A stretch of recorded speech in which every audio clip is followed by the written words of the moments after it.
Hello, colleagues. Good morning, good afternoon, good evening, wherever you are in the world. It gives me great pleasure today to welcome you to this special side event entitled Country-Led SDG Evaluations, the Missing Piece of the Jigsaw. Sponsored and organized by the Office of the Senior Special Assistant to the President for SDGs in Nigeria, UNICEF, the UN World Food Program, UN Women, Eval Partners, and IDEAS, the International Development Evaluation Association. I'm Deborah Rugg, and I will be your moderator today. I have a lifelong career advocating for promoting evaluation evidence to improve national policies and systems. And as the chair of the UN Evaluation Group in 2014, I shepherded the last evaluation and first UN evaluation resolution, 69/237, focused on building national evaluation capacity. And in 2015, I was instrumental in ensuring that the SDGs and 2030 agenda included evaluation principles that would strengthen capacity so that all countries could lead their own national SDG evaluations. Let me begin with a few housekeeping rules for today that'll help our session go a lot smoother. First of all, this session will be recorded. Microphones will be muted by the organizers. French and Spanish interpretation will be provided throughout the event. And I would like you to please post your questions to the panelists in the chat box. An opportunity will be provided for audience reflection in the second half of our event. Engage in the Twitter conversation using the hashtags Evidence Matters, SDG Eval, and HLPF 2021. The event recordings, presentations, and support material will be made available in the coming weeks. So I'd like to overview the program for today. First, we'll have Andrea Cook from the World Food Program providing and welcoming and opening remarks. Then we'll be screening a special video we made especially for today's event from leaders around the world providing their reflections on SDG evaluation. Next, Professor Ian Goldman from the Center for Learning, Evaluation and Research in South Africa will provide summary of the findings to date on what progress are making from the last evaluation resolution in countries around the world. Next, we'll have representatives from countries providing their experiences. We'll have Bala Youssef Yunusa from the Office of the Special Assistant for the President of SDGs in Nigeria. Then we'll have Bomakanti Rajender from the Government of India, and Paula Amaya from Siempo, Argentina. Robert Piper then will serve as our discussant, and he is the Assistant Secretary General for the UN Development Cooperation Office in New York. Then we'll move to part two, where the audience gets to share its comments, reflections, and ask questions. And then we'll close up the session today with Denis Jobin from UNICEF providing the closing remarks. Before we start, I just want to make a comment. Ladies and gentlemen, the road to 2030 is directly in front of us. But how do we know if we're on the right path? How do we know if we're doing things that are working or not? Country-led evaluation is the answer and the missing jigsaw piece. It can provide us evidence with what is and isn't working and make it locally relevant in the context of national decision makers for questions that they have to design, improve their policies and programs for the SDGs to help accelerate progress towards the SDGs, in fact. So today we are focusing on 5 key questions. First, what is SDG evaluation? Why is it important? What were the findings from the last resolution and how well are we doing with that? What countries are embracing country-led evaluation and how are they doing it? And most importantly, what do we need to do next? So without further ado, I'd like to introduce our first speaker. Andrea Cook is the Director of Evaluation at the UN World Food Program in Rome, providing leadership for the World Food Program's evaluation function globally, and is co-chair of Eval Partners and served as vice chair of the United Nations Evaluation Group from 2015 to 2017. So without further ado, Andrea, you have the floor.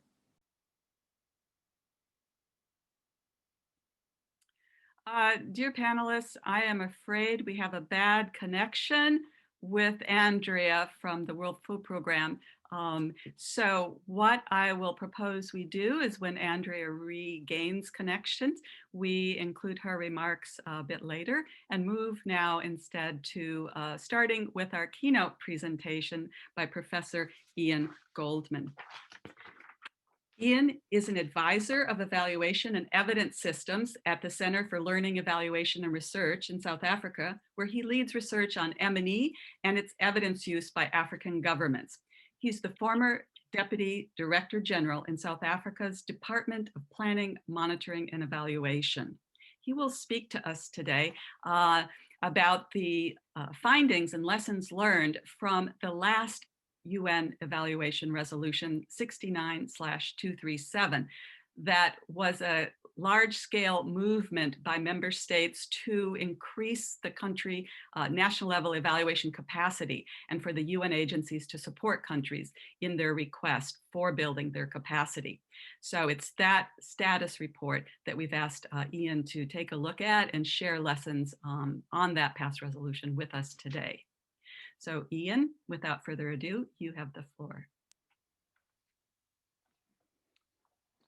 Hello, everybody. It's great to be with you and very nice to have the opportunity to give you a feeling on these preliminary findings because the study is not yet complete. But giving you a feeling as to what's emerging. And I'd just like to acknowledge Masahiro Igarashi, the chair of UNEG, who's here, and Renata Marulia and Heather Bryant, who are the co-chairs of the working group that this has been done for.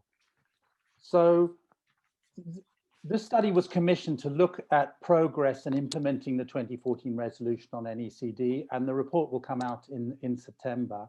And it's involved a survey of UN agencies, interviews with 11 agencies, 4 of the directors of evaluation in different agencies, case studies from Philippines, Sri Lanka, Kenya, Benin, Morocco, and Costa Rica. And what are we seeing? So, and going beyond the study, we're seeing that countries are at different stages of building their evaluation systems. You know, whether you're looking at Nigeria, Kenya, India, Costa Rica, Mexico, very different stages.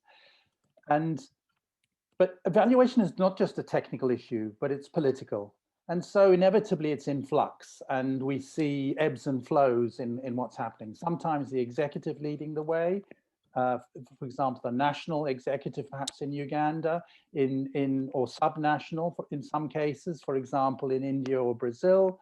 And sometimes the legislative is playing the leading role, for example, in Sri Lanka and Philippines.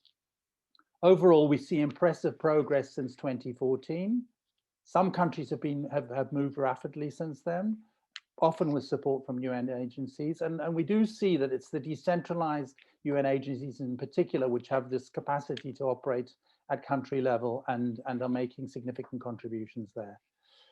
And this is just to give you a feeling of some of the results from the survey. And we were looking at what types of capacity development we could see. So there were 14 agencies that responded to the survey, and you can see that the area that was biggest was work on building individual capacities of government support staff or of evaluators, but also quite a lot of work happening on building champions, on trying to promote the role of evidence, and on building national systems generally. A bit less on policies, on frameworks and systems. You see that they're supporting evaluations that are produced by government, less those produced by non-government organizations, and quite a lot are trying to have seen use by government of the findings.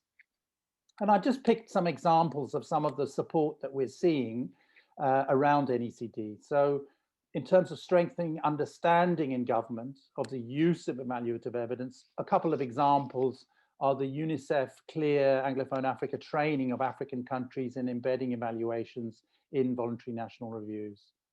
We see UNFPA working with Eval Partners, Eval Gender, etc., undertaking extensive advocacy for evaluation. In terms of building individual capacity, interesting examples of ILO in Indonesia supporting training of worker representatives on addressing decent work, but also on using evaluative evidence to report on the SDGs. And the UNDP has supported 6 national evaluation capacity conferences, bringing together countries to report on progress with NECD. In terms of drafting M&E policies and legislation, UNDP and UNICEF have supported the development of M&E policies in Botswana, Malawi, Madagascar, Sri Lanka, Philippines, Kenya. UNICEF, Sri Lanka, and Philippines have supported the development of legislation. And a key issue is about implementing evaluations in a way which builds the capacity of national government. And we see joint funding of evaluations in a number of countries, for example, Madagascar, Zambia, Zimbabwe, and specifically an interesting development, which is the evaluations of 2 SDGs in Nigeria that Bala will talk about later. Using government evaluation terminology and systems to undertake the evaluation. This can be seen, for example, in Zambia's evaluation of the 7th National Development Plan. And using the Kenya National Bureau of Statistics to do work on sampling and related work on evaluations. And if we give 2 more detailed examples, and one of them I have to say is personal, because the first evaluation that was done in South Africa's national evaluation system, we used very deliberately as a pilot to develop the how we wanted the evaluation system to work. And UNICEF part-funded this evaluation. Based on this evaluation, we developed guidelines ranging from how to develop terms of reference to developing management responses and improvement plans. And UNICEF participated in this steering committee and was a genuine collaborator. And I think this is the model of how this can happen. And a very interesting example, which has emerged in the study, was the way WFP is working with the Development Monitoring and Evaluation Office in India to develop their national evaluation system. There's somebody posted within the unit, which is supporting in developing the national evaluation policy, system, guidance, tools, and training. WFP has no standalone evaluation plan and uses the government's plan. The cost of the evaluations in India is shared with the government and WFP, and all WFP supported evaluations in India are joint evaluations and national-led ones. So those are 2 very nice examples. So what are some of the implications for member states? One is to use country-led evaluations to improve performance of policies and programs, to avoid wasting money on interventions which don't work, and use this to strengthen achievement of national development plans and the SDGs. It's important also for member states to advocate for evaluation in country, not just monitoring. The majority of countries are doing monitoring, far fewer are doing evaluation. And member states also need to develop basic evaluation systems and ask UN agencies and donors to follow the systems as per the Paris and Accra declarations. All too often, different agencies just use their systems, and this actually weakens capacity in countries because they're having to follow the different systems of many different donors. Another is encouraging a system-wide approach to NECD led by the country, minimizing agency-led programs. And they should be requesting that donor and UN NECD activities at country level are coherent and coordinated and anchored within a country-led UN country program. And country-led evaluations with donor funding can be used to build local capacity. And a nice model here is Uganda's Global Evaluation Facility, or also Benin, which uses multiple donors to support their evaluations. Each evaluation is an opportunity to build the system, as in the example I quoted from South Africa. So to conclude, to achieve national development priorities and the SDGs in a world which is becoming increasingly unpredictable with climate change, ecosystems breakdown, etc., more than ever, we need the evidence that evaluations can provide. But we need countries in the driver's seat, designing and leading evaluations and evaluation systems so that evaluations are contextually based, they're owned, and they're useful for country-level decision-making. And based on this review, it may be time to strengthen the work with another resolution framework, but that specifically promotes both country-led evaluation, but also national evaluation systems. And it'll be interesting to hear reflections on what is now needed. Thanks very much. Thank you so much, Ian. That was extremely insightful and full of information that I'd like to return to, especially your last comment on what do we need to do now and how useful this resolution framework has been for us in the past. But before we move on to the video and our panelists to address that, I'd like to now ask Andrea Cook to provide her remarks that she wasn't able to deliver a few minutes ago when she lost connection. Andrea, do we have you with us now? Yes, thank you. I'm very sorry about my connection dropping. As I was saying, I was planning to reflect on some thoughts on what I believe augurs well for our future, and that's actually coming out of the COVID pandemic. So some time ago, I was watching television where a scientist was addressing a parliament. The TV screen cut to some graphics showing the trajectory of the virus over time with a comparative chart against actions taken. The picture returned to the newscaster who described a series of special meetings which involved ministers and scientists analysing evidence and tracking results. What struck me here was not just the dramatic language used that is normally reserved for warlike situations, but also on how the emphasis on decision-making based on evidence has become much more normalized over the past year or so. It's interesting to note that scientists, rather than generals, were attending meetings that are vital to national security. And I asked myself two questions. Why is it only in times of crisis that the virtues of science and data, objectivity and truth come to the fore? And why cannot the same sense of urgency be applied to the fight against global hunger, to combating climate change and to the struggle for equality? Achieving our commitments to build a sustainable world by 2030 will require the same resolve and collaboration based on evidence and reviews of progress achieved, as we've seen during the COVID pandemic. It's important to recall that the 2030 agenda was conceived with a critical focus on monitoring and evaluation to help translate the 169 targets of the 17 Sustainable Development Goals into a tool to help countries track progress, develop policies and allocate resources. But while there's been a very strong focus on the M for monitoring, attention to the E for evaluation has until now been far less prominent. Yet in these times of conflict and crisis, evaluation has never been more relevant in lighting a path for our leaders to make the best possible decisions.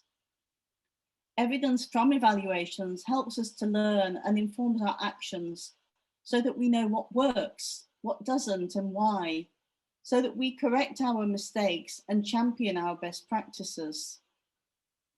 Evaluation is relevant to all topics, all themes and subjects, and it can support the transformation we are looking for to build back better from COVID-19, to light up the linkages and synergies across the SDGs, to bring transparency and make sure we leave no one behind.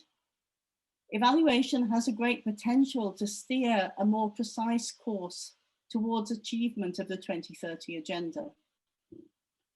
As we shall hear today, the 2014 UNGA resolution has supported progress in the development of national evaluation systems. And this week, countries are sharing their findings from their voluntary national reviews, which is a vitally important mechanism to chart the progress towards the SDGs. But now in this decade of action, the moment has arrived to complement their voluntary national reviews with country-led evaluation of the SDGs. The SDGs are country-led, country-managed and country-monitored, and in accordance with the principle of national ownership, surely they should be country-evaluated. Country-led evaluation of the SDGs may be the missing piece of the jigsaw. It's time for evidence and it's time for solutions. In the words of the UN Deputy Secretary General, Amina Mohammed, we must ensure the SDGs help transform the lives of people around the world. Words must be turned into impactful action. This will not happen without accountability, evaluation, and learning. So today we are reflecting on country actions to strengthen national evaluation capacities and the first experiences in evaluating the SDGs. But before we go forwards, we have a video. Thank you. Thank you, Andrea, for these powerful, inspiring words. Let's now hear what other leaders have to say about country-led evaluation in this following video. Our world has great challenges to tackle. There have never been so many conflicts, so many emergencies, such a need for peace. Climate change is devastating people's lives. COVID-19 has exposed and accelerated existing gender inequalities. Our hard-won gains are being eroded. We have to get the SDGs back on track. We must follow the science, the evidence to build back better. In these extraordinary times, independent evaluation has never been more important. There is less than 10 years to go. This is the decade of action. Evidence matters to see what works, what doesn't, and why. Evidence matters to learn from mistakes and champion successes. Evaluation improves policy and practice. Creates transparency. And lights up synergies across the SDGs. It can be the great equalizer. And unlock the door to transformation.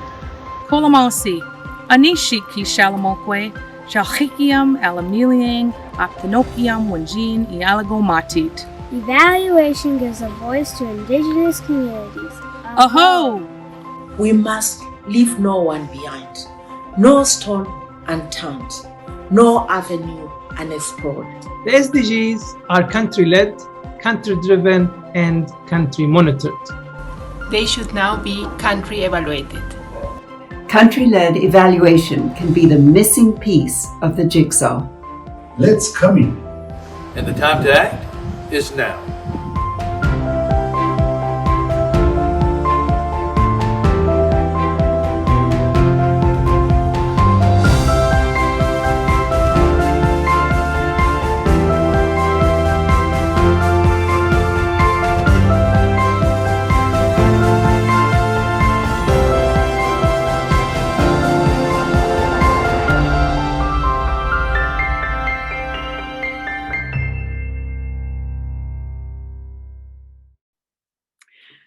Thank you for your attention to that video. Clearly, the last resolution and the guiding principles in the SDG 2030 agenda was a catalyst for a worldwide movement to strengthen country-led evaluation. And many countries are embracing it, but many more are still lagging behind. So the topic we'd like to focus on now with our country representatives of what they've learned, what they're doing, and what they think would really help. So our first speaker from our country representatives today will be panelist Dr. Bala Youssef Yunusa. Bala is the Senior Technical Advisor to the Office of the Senior Special Assistant to the President on SDGs in Nigeria, where he provides strategic policy guidance on the implementation of the 2030 Agenda. Bala, the floor is yours, sir. Thank you very much, Deborah, and thank you. A very good evening from Abuja. Basically, why evaluation? Nigeria is committed to the 2030 Agenda for Sustainable Development. Following the adoption of the 2030 Agenda, Nigeria acted very quickly by institutionalizing, if you like, the framework that will guarantee effective implementation of the SDGs. And this office has fourfold mandate. For example, that of strategic planning, coordination, and guidance, that of representation, advocacy, and partnership building, that of resource mobilization and management, and that of evaluation, monitoring, and reporting. So within the framework of the SDGs, this office has the political commitment to implement, monitor, evaluate, and report on the SDGs. So our experience after the implementation of the SDGs for 4 years, we felt in the discharge of our mandate, we need to be able to answer the why and the how questions, to be able to evaluate our policies and programs that are geared to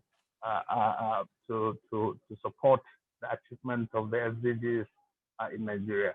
So if you like, Nigeria is committed to doing country-led SDG evaluation, driving its thoughts and inspiration from the mandate of the office established purposely for the effective implementation of the SDGs. Therefore, to that extent, we are undertaking this country-led evaluation of priority SDGs, in particular SDG 3 and SDG 4, for learning and evidence-based reporting.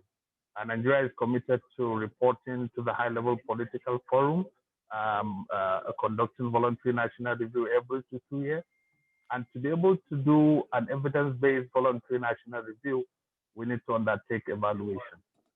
So yes, evaluation is important, and more important in the context of the 2030 agenda, we are able to build national capacity for evaluation.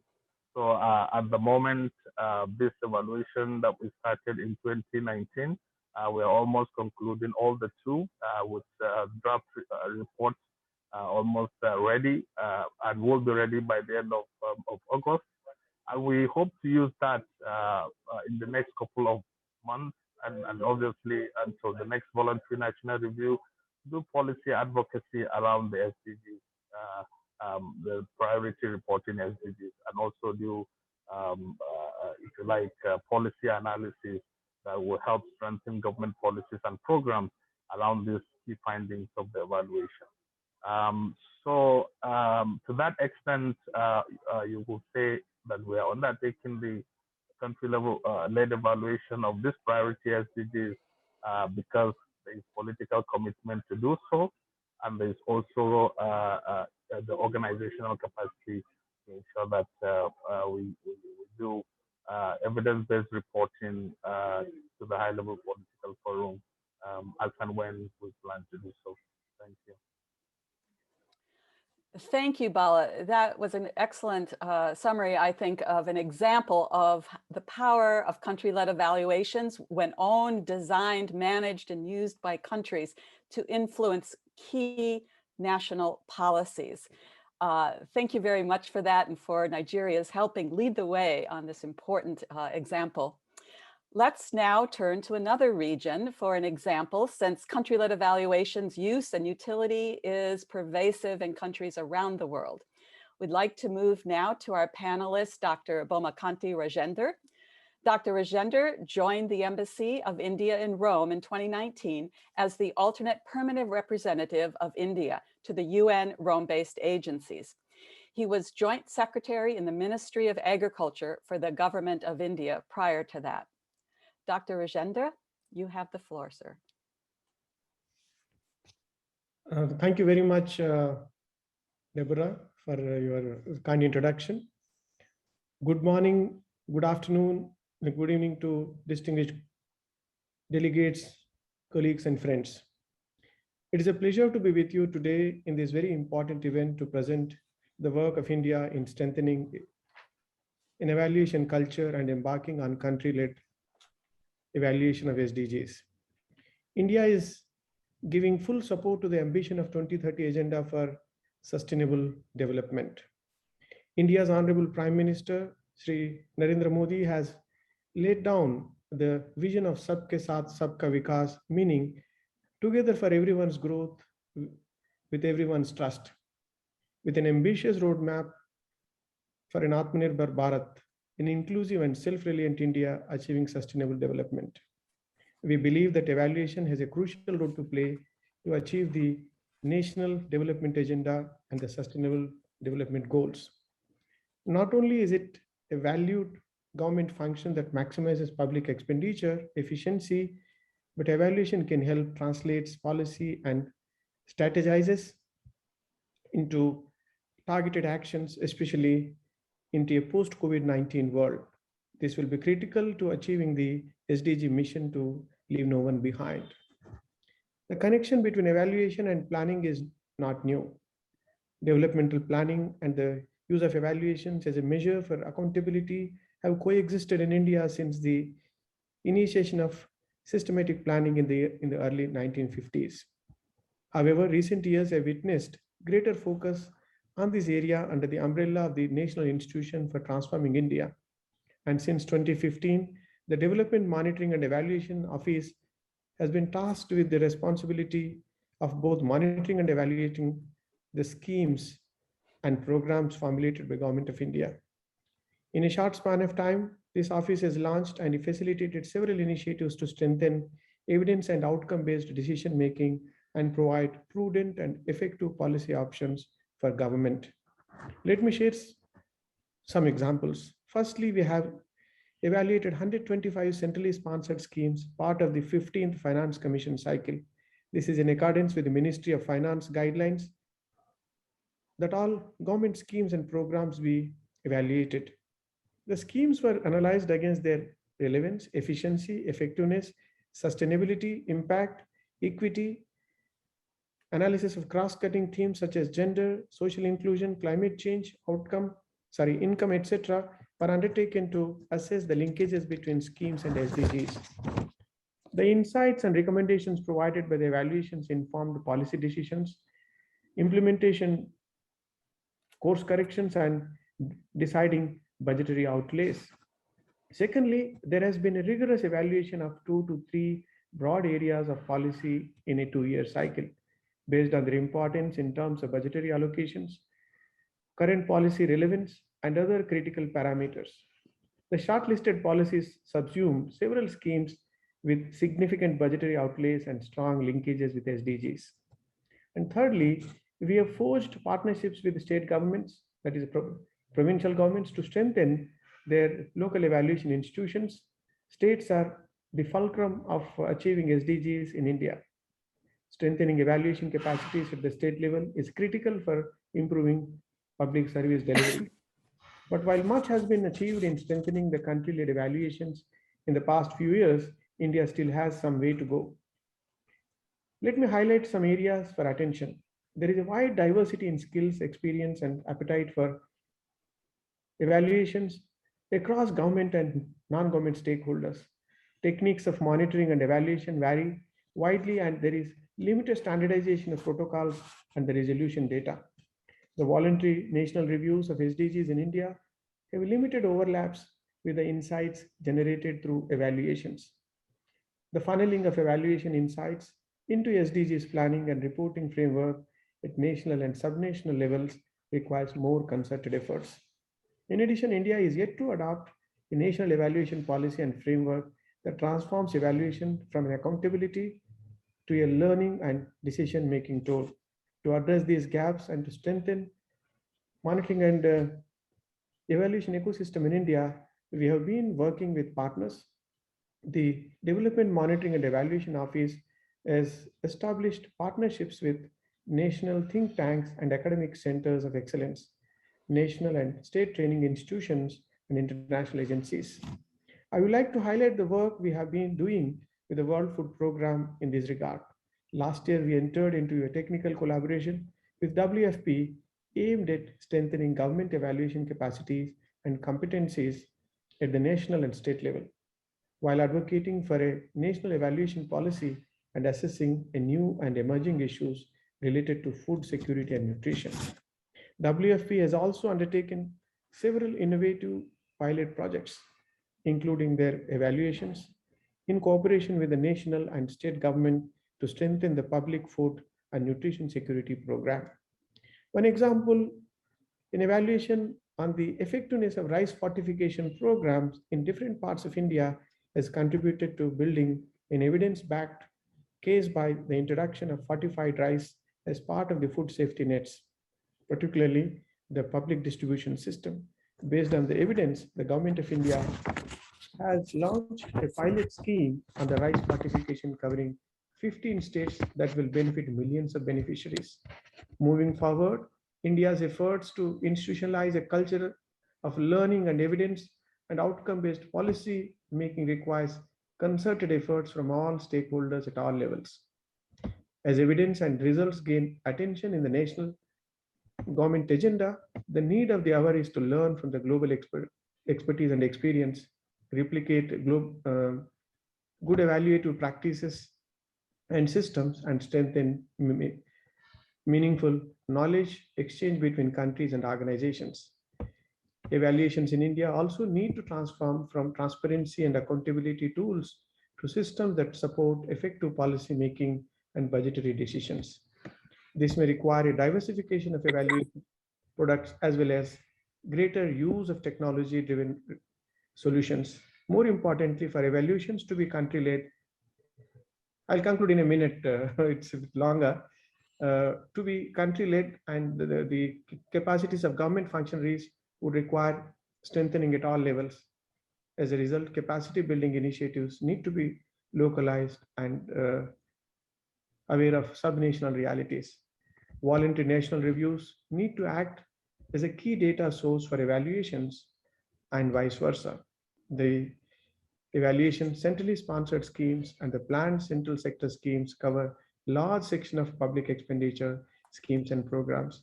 In future, voluntary national reviews of SDGs can leverage data and evidence from these evaluations for greater precision and clarity. Similarly, evaluations of SDGs can build on the data collected for voluntary national reviews. To finalize, the country-led evaluations will require a clear policy mandate and institutionalization. A national evaluation policy will go a long way in cementing the role of evidence in India's governance and decision-making architecture. Thank you very much for your attention. Thank you, Dr. Rajender. It's always really nice to hear the perspective on evaluation from a user of evaluation, from a decision maker like yourself. And it's really clear when we talk of country-led evaluation, it doesn't mean one unit or the government's all alone in doing it. As you articulated, you worked with partners, you work with many stakeholders, and it's a multi-agency effort, but the country is in the driver's seat. So this has been very interesting and very helpful, and thanks for your ideas going forward. I'd like to next have our next and last country panelist, Dr. Paula Amaya. Paula is the director of SIMPRO, which is Sistema de Información, Evaluación de Monitoreo de Programas Sociales, which is the monitoring and evaluation system for program evaluation, social program evaluation in Argentina. And she is the director of the Government Public Policies and Social Transformation Program at the National University of Arturo Jarache. She will speak to us today about experiences Argentina is having and getting the evaluation ball rolling and where they're going. Paula, you have the floor, ma'am.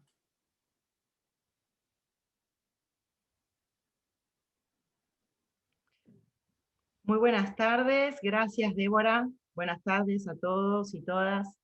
Muchas gracias a las instituciones que organizan este evento por permitirle a mi país, Argentina, compartir nuestra experiencia y algunos aprendizajes. Entendemos que es muy importante fortalecer alianzas entre gobiernos, organizaciones sociales y aquellos organismos que apoyan el desarrollo. Acciones que profundicen la cultura de evaluación en todos los grupos que están implicados. Sobre todo, nos parece muy importante crear y poner en marcha una estrategia de comunicación contundente acerca de la importancia que las evaluaciones de los ODS tienen ante nuestro objetivo de no dejar a nadie atrás. La pandemia ha golpeado fuertemente a nuestros países en todos los sentidos y aspectos. Y una vez más, hemos podido comprobar que necesitamos estados fuertes en sus capacidades para liderar la transformación social efectiva. Estamos convocadas y convocados a redoblar nuestros esfuerzos para llevar a cabo evaluaciones con fuerte incidencia en la toma de decisiones públicas. Y este objetivo es estratégico en la actual gestión del SIEMPRO. El SIEMPRO depende del Consejo Nacional de Coordinación de Políticas Sociales en la órbita de la Presidencia de la Nación.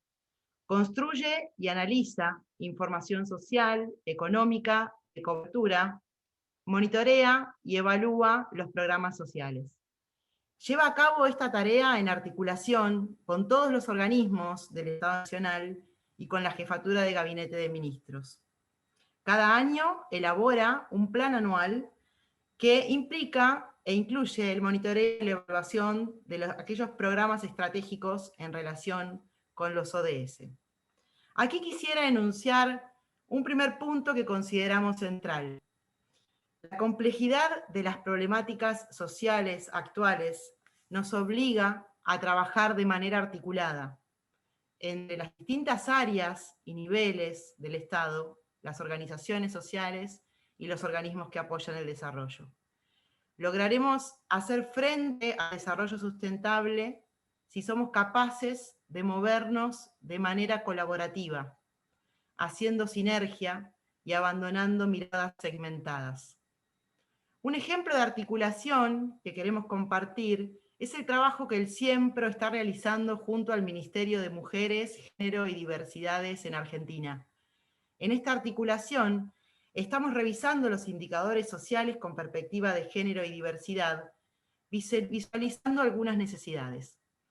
Entre ellas, la necesidad de actualizar algunas categorías y etiquetas, como por ejemplo amas de casa o jefes de hogar, para hacer visibles las tareas de cuidado y reproductivas.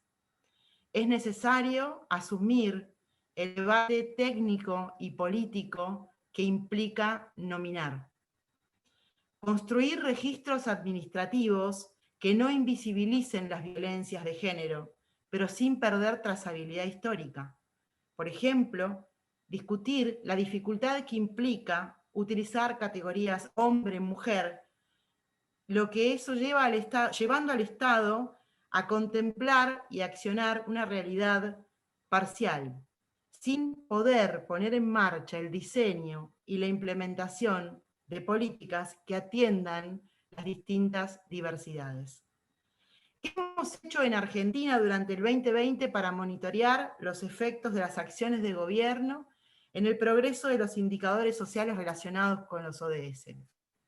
Hemos hecho un seguimiento y un informe de resultados de las principales medidas del gobierno ante los efectos producidos por la pandemia, como el programa de asistencia a la producción y el trabajo, que es un apoyo económico inmediato a empresas y personas trabajadoras afectadas directamente por la caída de la actividad económica, que implica el 11% del presupuesto nacional vigente en 2020, o el ingreso familiar de emergencia, IFE, y bonos extraordinarios para las prestaciones sociales, que son transferencias económicas implementadas a través de dispositivos ya existentes para una rápida cobertura del número de personas destinatarias, implicando a más de 15 millones de personas, lo que significa el 33% de nuestra población total en Argentina. Este seguimiento nos permitió identificar la relevancia de las medidas implementadas por el Estado Nacional para hacer frente a la agudización de las problemáticas sociales. Una vez más, pudimos comprobar que es importante construir evidencias para la toma de decisiones. Las transferencias del Estado han reducido el impacto en la evolución de la pobreza y la desigualdad, logrando que un porcentaje menor de personas y familias cayeran en la indigencia y la pobreza. Algunas preguntas que frente a estos resultados nos hacemos y queremos compartir.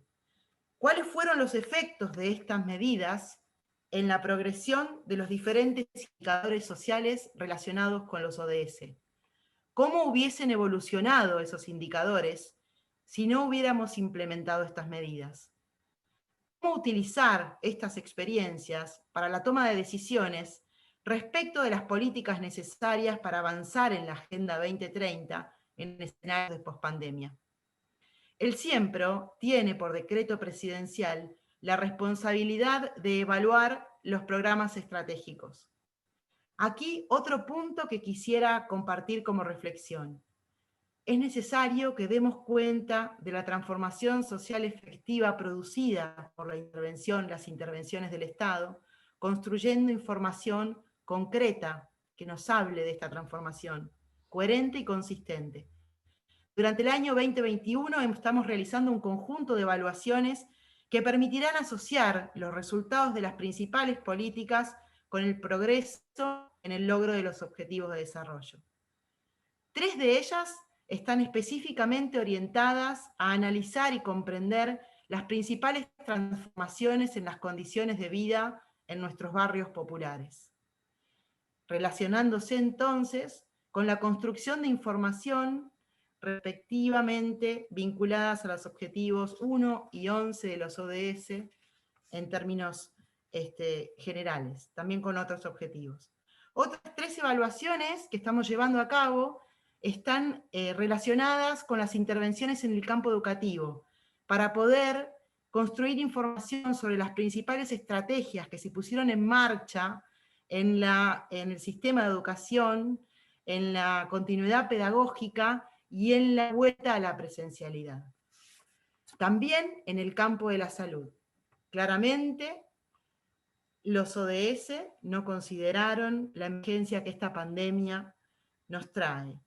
Pero es sabido que el COVID puso de manifiesto asuntos pendientes de resolver en materia de acceso a una salud de calidad. Estamos llevando a cabo 3 evaluaciones que permiten caracterizar los principales proyectos que se pusieron en marcha, tanto para la atención de los efectos de la pandemia en COVID, como las medidas sanitarias implementadas para dar cumplimiento a la Ley de Identidad de Género.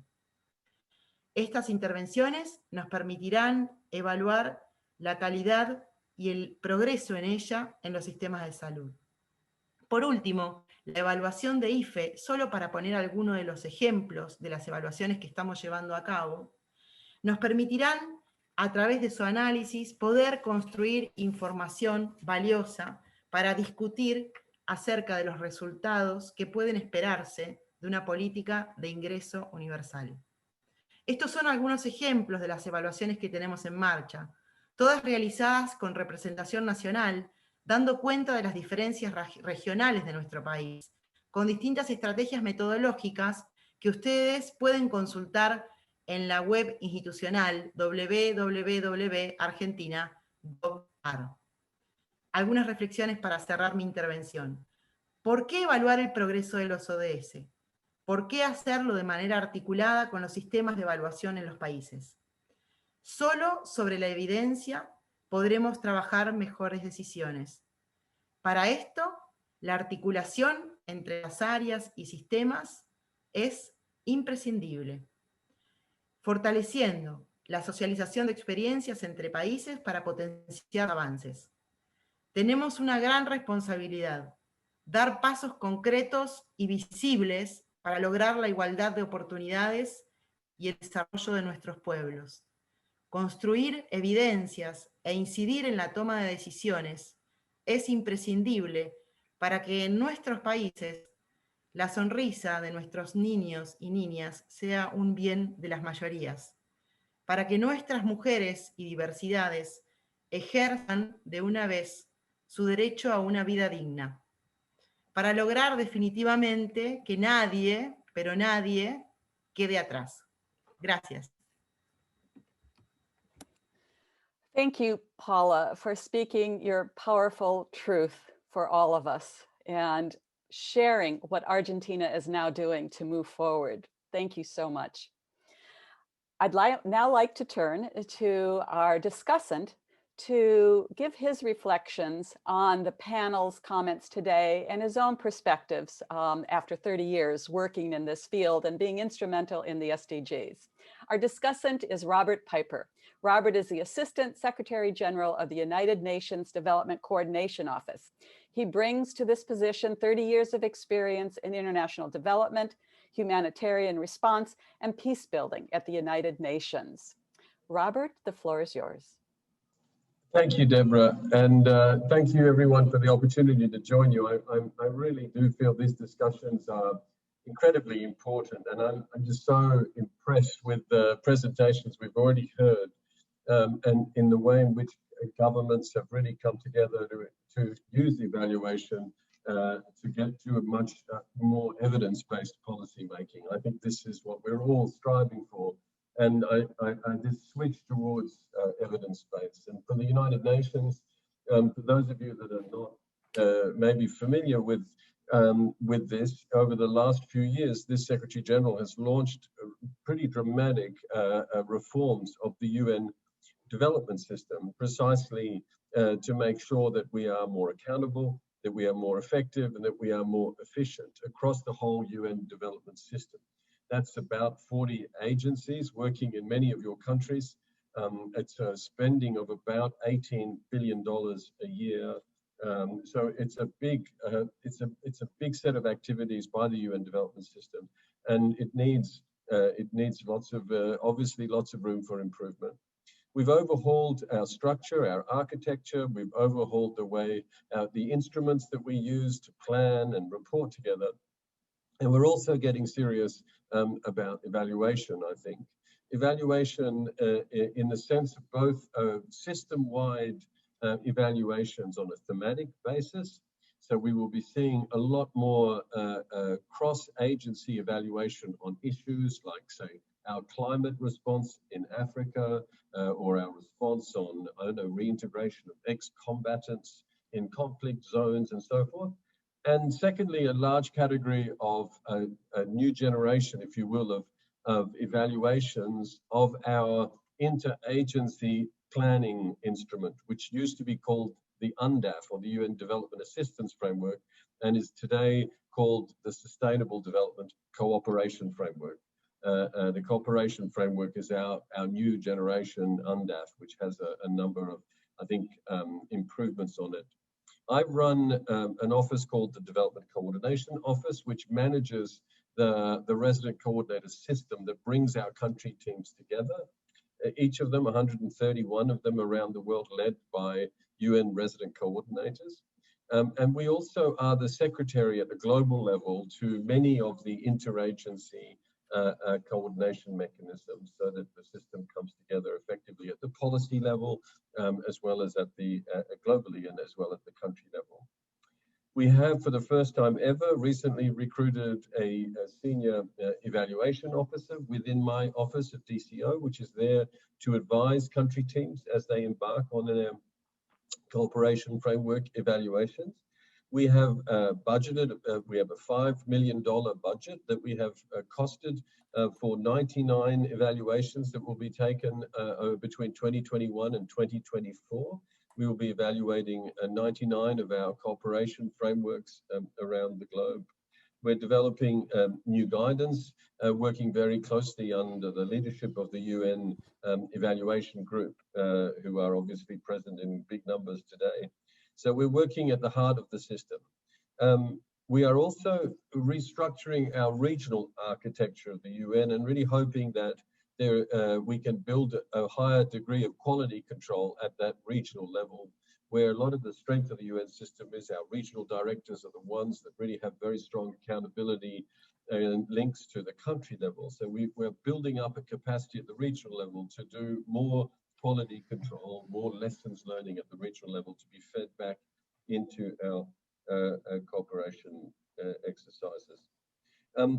Very soon, the Secretary General has announced that he will be creating a new system-wide evaluation office at the United Nations, again, as a way of underpinning this need for the system really to come together more coherently around issues, be they climate, be they the SDGs more broadly, and to make sure that we pool our resources and we learn our lessons together, because the more and more we're finding that our work is collaborative, is joint, and therefore obviously the evaluation can't be done agency by agency if we're in a joint operation on whom we depend, where we depend on each other.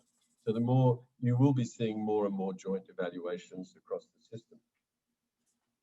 I'm excited listening to this discussion on this emphasis on country-led evaluation. As we bring the system together to do it more jointly, of course, we need to also find ways of doing it more collaboratively with the national authorities. Our cooperation frameworks are co-owned by governments. They're not the property of the UN development system. And so it is important that we find ways of coming together in evaluating our of our efforts. Every 3 to 5 years, we lay out a vision with the government of what they would like from the UN development system in their country. And it's important that together, independently, we evaluate. Independent evaluators come together to look at whether or not we have indeed achieved the undertakings that we have made 3 years or 5 years earlier. I think as we talk about leaving no one behind, another aspect of this is also about making sure that we involve some of those groups in these evaluation processes beyond monitoring, as someone pointed out, that it's not enough to make these declaratory commitments to worrying about communities and population groups that are vulnerable or disadvantaged, but to also make sure if we are setting out to move the dial, if you will, for some of these groups, that they are also in some way brought into our evaluation processes so they too can be part of informing the analysis of what is success or failure, and making sure that those lessons that can be drawn from operations are passed across the system, and whether it's government policy making or whether it's the UN support to government policy making. So I'm excited also at a new chapter of, firstly then, of system-wide collaboration, secondly of building those links with government systems, and thirdly of finding creative ways of bringing different voices into the evaluation process so we get the richness of those perspectives. So thank you. I'm looking forward to listening to the other questions and discussions that follow, and to really thank you all as evaluation professionals for the work that you do, and to really underscore our commitment to support a more robust evaluation capacity across the UN system. Thank you very much, Deborah. Back to you. Thank you, Robert. It is so exciting and heartening to hear that at the very top of the UN, the Secretary General is supporting and believes in the value of evaluation to help achieve the SDGs. And it's exciting to now hear that UN evaluation, system-wide evaluations, will look to align with the country's own efforts to do evaluations on what's meaningful in their country. It seems the future is optimistic for progress in this area, because we all believe, I think, on this call and around the world, that evaluation is the last missing piece to this SDG jigsaw. So thank you very much for your comments, and please do take these reflections and comments back to your colleagues. So that, dear colleagues, ends our part one. We'd now like to turn to part two of this special event, live side event for the High Level Political Forum. And it now will open to comments from you, the audience. So as I see whose comments are coming in, I will call on you. You'll be asked to turn on your mic and turn on your video so that we might see you. And now in this section, we'd like to return to this question. We've heard a lot about the value of SDGs in countries. We'd really like to return to the question, what do we need to do now?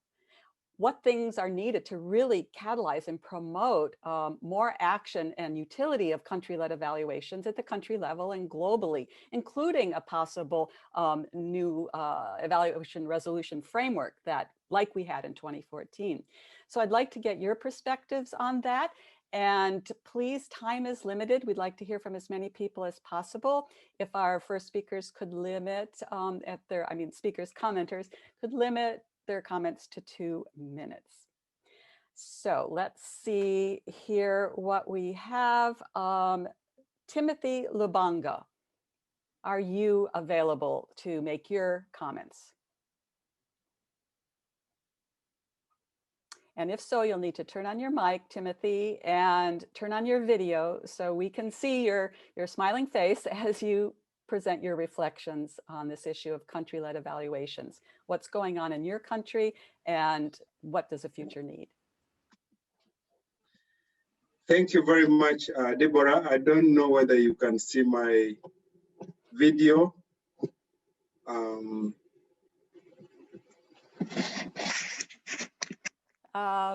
Just go ahead, Timothy. We'll look. Okay, so thank you very much. And I'm called Timothy Lubanga. I'm the Commissioner for Monitoring and Evaluation in the Office of the Prime Minister of Uganda. And my comment is that, one, countries must now, more than ever before, take evaluations into their own hands and systematically incorporate the planning for evaluations of SDGs within national planning frameworks and budgets. In Uganda, the government was, for example, only able to learn after a comprehensive evaluation which objectives of the National Development Plan were being met and which core and flagship projects and government interventions were implemented on time, at cost, and met the targets set at design. In our last VNR, we were articulate on how the evaluation of public agencies highlighted which public investment programs performed best, which failed in implementation, and reasons for both. Consequently, government launched several policy evaluations which have led to significant reforms and restructuring of the public service. Based on this experience, we strongly recommend that, one, a new UN resolution be passed for the promotion of country-led evaluations, and two, that the international community should support a new strategy and drive for scaling up evaluation capacity development initiatives, and that innovative initiatives for collaboration, partnership, and joint programs amongst developing countries should be supported. I thank you, and those are my comments. Thank you very much. Thank you so much. That's very inspiring, Timothy. Next, I see up Natalia Nikotenko. Natalia, could you please introduce yourself, unmute, and share your video?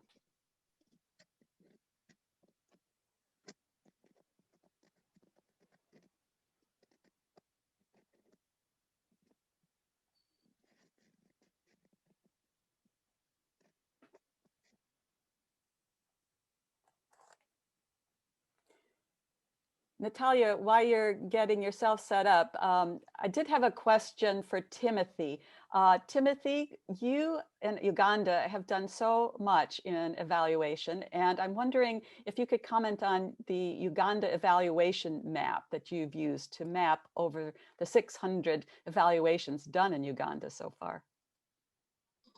Yes, thank you very much. That was a very interesting experience. Yes, we did our first evidence gap map, and it was very interesting to learn, first of all, just how many evaluations have been undertaken across the various sectors funded by different donor agencies and by government departments and the civil society. And we had over 650 evaluations out there. And it was even shocking that we had a considerable number of rigorous impact evaluations that had been undertaken. But it was also very informative to know which sectors are taking the lion's share. So we find most of the evaluations in the health, in the education sector, and in agriculture. There are lots of interest in agriculture, being a country that whose economy is largely driven by agriculture, and also where there is a lot of donor investment.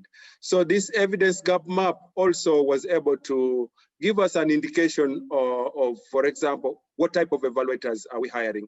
How much are we developing capacity of local evaluators to take lead in these evaluations? What are we focusing on? Process? Are they quantitative or largely qualitative, and so on? So this was a very good exercise, and we are in the process of working with the School of Public Health here to update that evidence gap map. And this time round, we have even included additional interests, which will answer some of the questions of that we had in our mind for a long time. Thank you very much, Timothy. Okay, I think we have Natalia online now. Natalia, would you like to make your comments?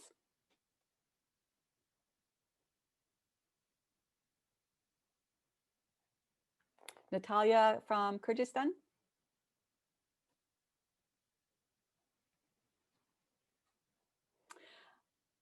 Natalia, I think you may still be having connection issues. I'll move to the next person I see, Kwabena Ajay Boaki. Sorry for my pronunciation, Kwabena, from Ghana. No worries. Thank you very much. I think more than ever, let me thank you so much for the opportunity and also thank the presenters for the insightful examples that they've given. More than ever, it's critically important that countries focus on evaluations. And what is extremely important is for countries to be in the driving seat and be proactive. Because increasingly the demand for optimizing the resources that governments use is becoming very challenging. And therefore, availability of real-time evidence that will enable decision makers to make informed decisions that will enhance the impact and the responsiveness of government intervention is critically important.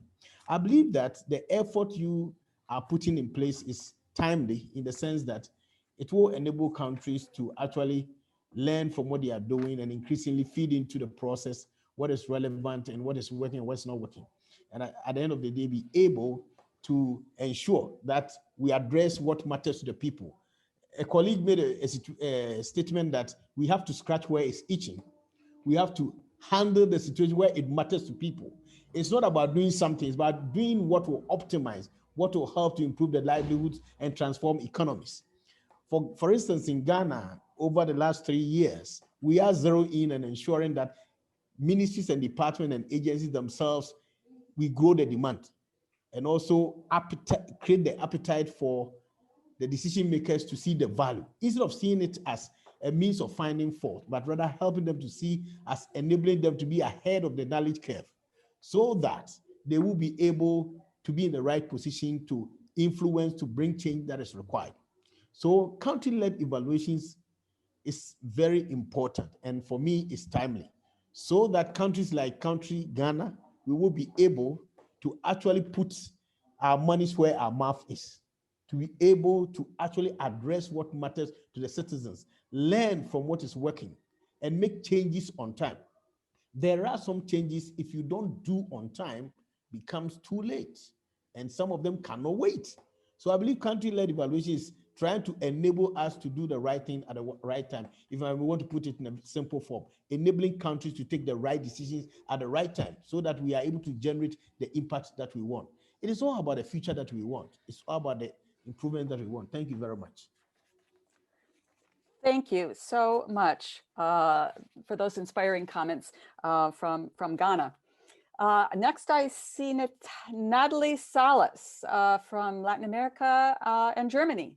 Natalie, can you unmute your mic and possibly your video? Yeah, I think I'm on, right? You are on. Go for it.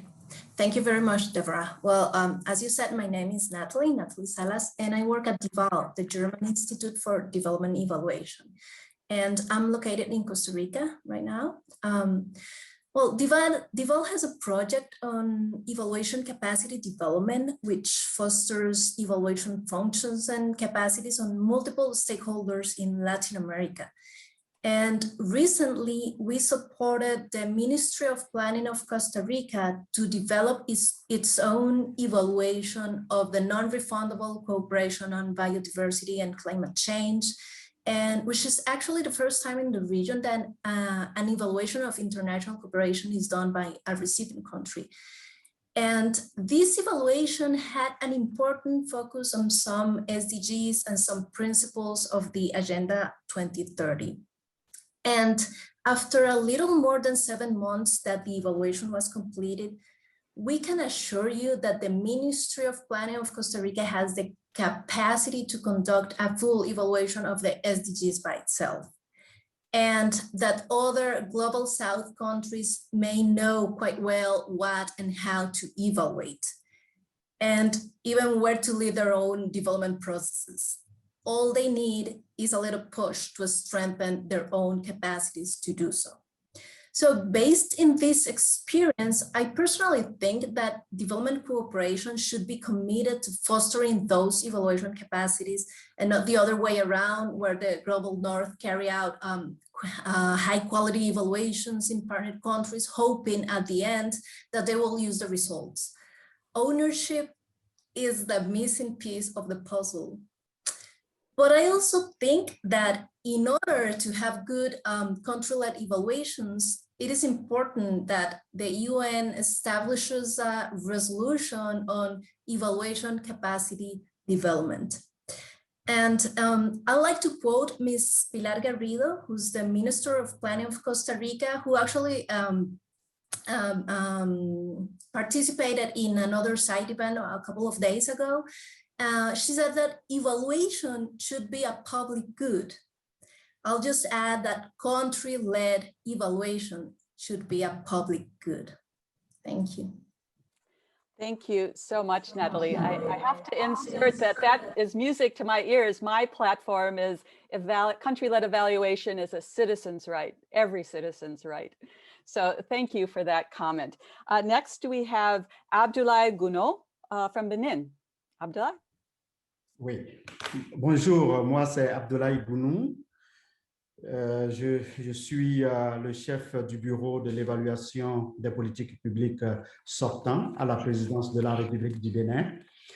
Et nous, au Bénin, la question de l'évaluation est entrée au centre des préoccupations du gouvernement depuis 2007. Et depuis cette époque à aujourd'hui, nous avons essayé de bâtir un système national d'évaluation qui nourrit quotidiennement l'action publique au niveau du Bénin. Et donc, pour nous, l'utilisation de l'évaluation pour améliorer les politiques publiques, qu'elles soient nationales, sectorielles ou thématiques, est une nécessité pour améliorer non seulement la qualité de nos politiques nationales, mais améliorer le rapport entre l'évaluation, la planification et la budgétisation. Et donc, le Bénin a déjà produit 3 rapports volontaires sur les objectifs de développement durable. Le premier rapport a été élaboré en se basant sur les informations du suivi, en l'occurrence les données administratives et statistiques. Et donc, ce rapport n'a pas pu émerger des leçons pour continuer, mais à partir de 2018 à aujourd'hui, nous avons fait 2 autres rapports et cette fois-ci, ces rapports ont été nourris par des informations venant d'évaluation. Alors, ces 2 rapports qui ont été basés sur des évaluations, le premier a été basé sur des évaluations d'ordre général touchant un certain nombre de secteurs vitaux de notre économie et le deuxième a été nourri par l'évaluation des objectifs de développement durable eux-mêmes. Et donc, nous avons pu noter qu'en conduisant des évaluations, nous avons non seulement obtenu des données probantes pour élaborer nos rapports, mais nous avons appris de notre progrès vers l'atteinte des ODD. Et donc, ça, c'est important. C'est la valeur ajoutée que nous avons pu obtenir en passant des rapports basés sur des données administratives et statistiques sur des rapports basés sur les données probantes nous venant des évaluations. Alors, le Bénin, avec l'appui de partenaires multiples, a bâti un système d'évaluation nationale robuste, donc qui produit beaucoup d'informations, qui produit des évaluations régulièrement et qui renforce le pouvoir décisionnel dans sa prise de décision nourrie par les données probantes. Alors, nous autres, nous pensons que pour les fois à venir, pour aider les pays africains comme le nôtre à de mieux en mieux prendre en charge les activités en lien avec les ODD, c'est d'abord aider à maîtriser les méthodologies d'endogénisation des ODD dans nos plans nationaux de développement. Parce que pour la plupart du temps, nos pays ont déjà des plans nationaux de développement avant l'avènement des ODD. Et donc, ces plans nationaux et certains objectifs de développement ne concordent pas bien. Alors, comment il faut faire l'exercice pour les intégrer de façon harmonieuse pour que les dépenses qui sont faites en lien avec les plans nationaux de développement soient les mêmes dépenses qui touchent directement les ODD. Et donc, s'il y avait un appel à faire, c'est de dire que les années à venir, il faut développer et aider les pays dans une méthodologie d'endogénisation des ODD dans les programmes nationaux, les plans nationaux de développement, et comme ça, les pays seraient beaucoup plus à l'aise en déroulant leurs plans nationaux de développement. Ils déroulent en même temps les agendas issus des agendas internationaux comme celui des Nations Unies et celui de l'Union africaine. Donc, voilà ce que je voudrais apporter dans cette discussion pour ce qui est du côté du Bénin. Je vous remercie. Thank you so much, Abdullah. Very, very inspiring comments, and so good to hear from West Africa on this call. Next, I'd like to now turn it open to other speakers from the audience. Since time is now really short, if you could just make your interventions 30 seconds on why we need a new effort to invigorate country-led evaluation, support countries, including possible resolution frameworks for the country-led evaluation movement. I first see comments from Masa Igarashi. Masa, you have the floor.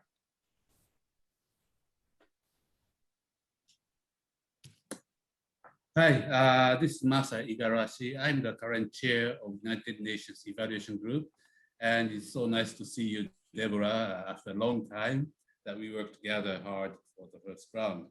It's very heartening to hear from Ian that we made quite a progress in this, and we'll make sure that UN agency evaluation units will make an effort to really involve the country system in the conduct of their evaluations. However, I can see also challenges, quite a big one ahead. You know, within this group, within this room, we all agree that this is an important agenda, but we need to do more convincing of people outside who are actually involved in policy making, decision making, to be convinced and being aware of evaluation being useful for the achievement of their policy objectives. And this is an area in which we don't necessarily have so-called developing countries as an advanced model to bring it to the developed countries. Actually, just take my country as an example, Japan, and then in 2001, so it's about 20 years ago, we already had the evaluation law and the system established. But then it's not really taking root because politicians come to the position with their political agenda or the pet programs, and they are not very keen to subject it to the risk, and the bureaucracies are still largely risk averse. And therefore, we need a little bit more effort, actually a lot more effort to campaign and make the awareness of the general public to demand evaluation. And there, I think the examples given by different colleagues from Nigeria, India, Argentina, Ghana, Benin, etc., are very heartwarming. And we should really put it together and showcase the value of evaluation to the world. Thank you. Thank you so much, Masa, and good to see you again too after all these years. Next, Indra Naidu, you have the floor. Good to see you again, Deborah. Enthusiastic as always. Congratulations to the organizers. There's three things that I've observed. One, we've had good voices and perspectives and commitments. SG offers country level practitioner, and that's encouraging. But I think we need to consider the impact of COVID-19 on affecting the momentum of the growth of the evaluation profession, and in some cases pushing out evaluation, and in other cases calling for evaluation to reframe itself in a way that it becomes more utility oriented.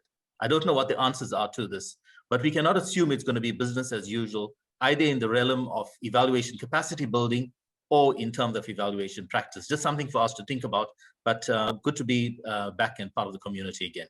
Thank you. Thank you, Indra, and good to hear from you again as well. Your years in UNEG and leading UNDP certainly laid the groundwork for where we're at now, so much appreciation.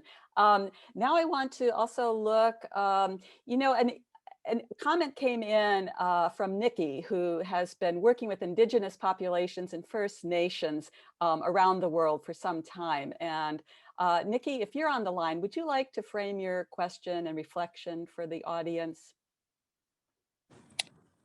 Can folks hear me? Yes.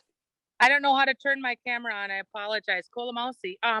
So my question was, and I think that is, how do we involve First Nations? In North America, we have 1,207 sovereign nations.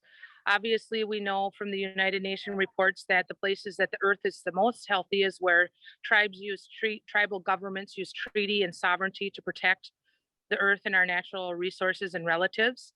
And so I'm hopeful that with some of the work that I'm doing through my brothers and sisters, specifically up with the Canadian Evaluation Association, hi Larry and Andrelisa if you're on there, how do we engage the country-led evaluations to include tribal and First Nations by separating Indigenous people from our legal and political and unique rights as tribal governments is a very colonizing way to sort of talk about a systems approach to this country-led evaluation, country-led SDG work.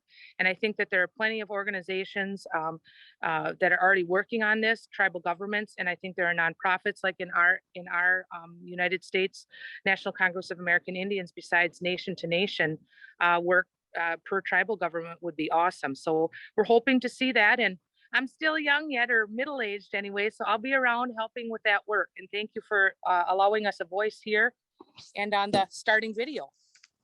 Thank you, Nikki. And I hope we hear more from you and your colleagues, because it's so clear that we have historically not had our First Nations and Indigenous people in each country be at the front, be leading the way, and listening and learning from their experience. So this country-led evaluation movement is really a place to take that role and welcome the input of everyone in on this topic around the world.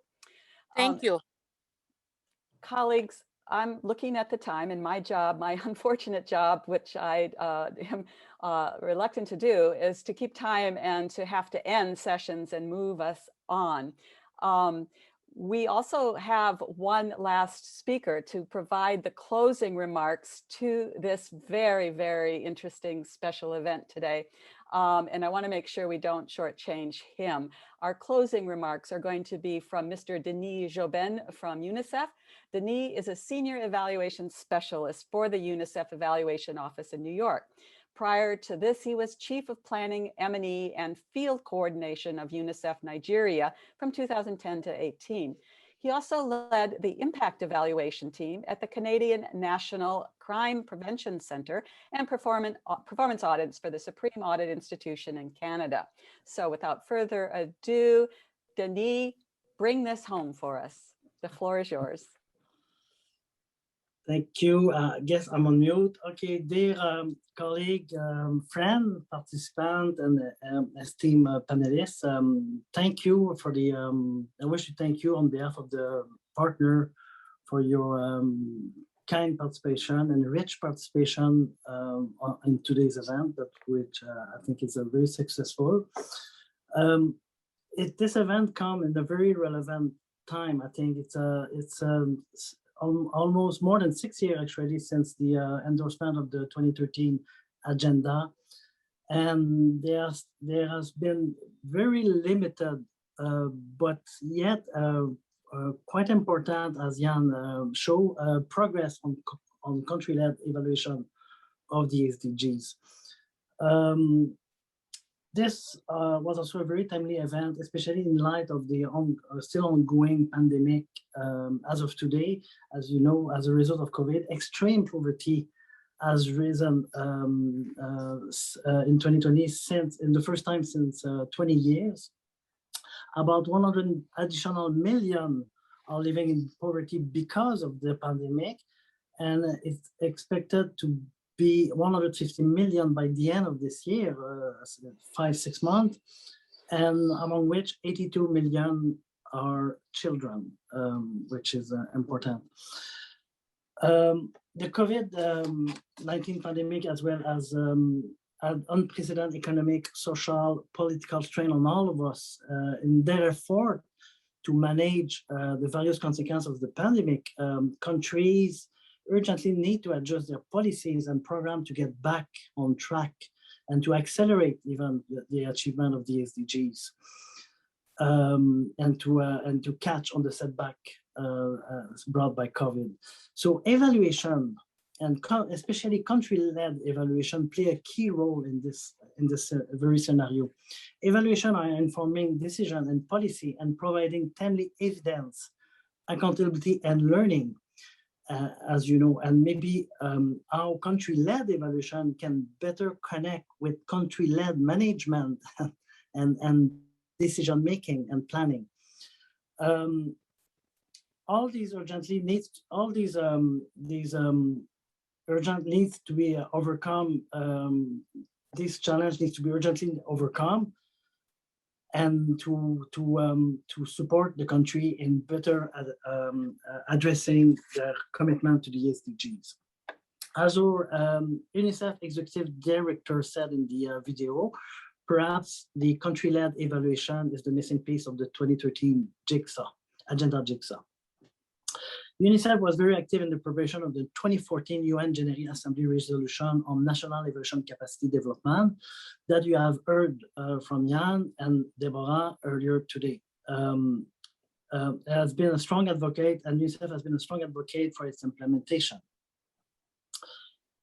Now more than ever, the world needs evaluation, given the fact that only evaluation can analyze the data to generate the evidence on what works, what doesn't, and why, to quote the UNICEF ED.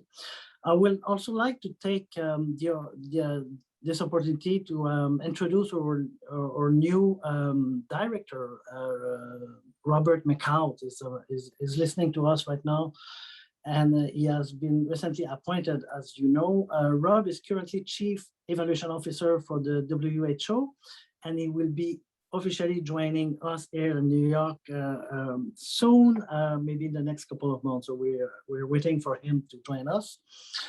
So in conclusion, this event has been a great demonstration of that partnership that is working. Through partnership with the whole evaluation community, we are aligned and honored in the SDG 17. And I'm very happy to see that this event today, we have the participants from the global, the regional, and the country level. I've noted that we have 188 participants, plus or less, on the list. So that is quite a success, and I would like to congratulate you all again. And in conclusion, we have already achieved a lot, but I think, yes, I agree that country-led evaluation is maybe the missing piece of the jigsaw. And on behalf of the partner, again, I would like to thank you very much for your contribution and support. And I met my 5 minutes. Thank you. Thank you so much, Denis. Very, very inspiring words. And thank you all participants as well. We really hope this session has been inspiring and instructional, informative, especially for our member state delegates on the call who may not be evaluators and who are finding more and more reason to learn more about this and to get behind it. So if you want to stay involved, here's 4 things you can do. First, visit our virtual exhibition on country-led SDG evaluations at the website here on the screen. Second, sign up as an evidence champion on the Eval Partners website regarding Evidence Matters promotion. Third, host events like this on country-led evaluations of the SDGs that suit your need and your countries. And we'll be here to help you when you need and whatever you need. And finally, since country-led evaluation is largely still the missing piece of the SDG jigsaw, continue this conversation, promoting the critical role country-led evaluation can play in effectively shaping the SDG response in your country and indeed in every country going forward. Thank you for your attendance and your thoughtful comments and full participation. Goodbye, au revoir, Thank you, Adios. Deborah. Merci. Thank you, Thank you, colleague. Deborah. Thank you so much. Excellent. Goodbye. Bye-bye. Au revoir. Bye, everyone. Thank you. Bon weekend. Andrea. Bye, Andrea. Thank you. Thank you, everyone. Great weekend.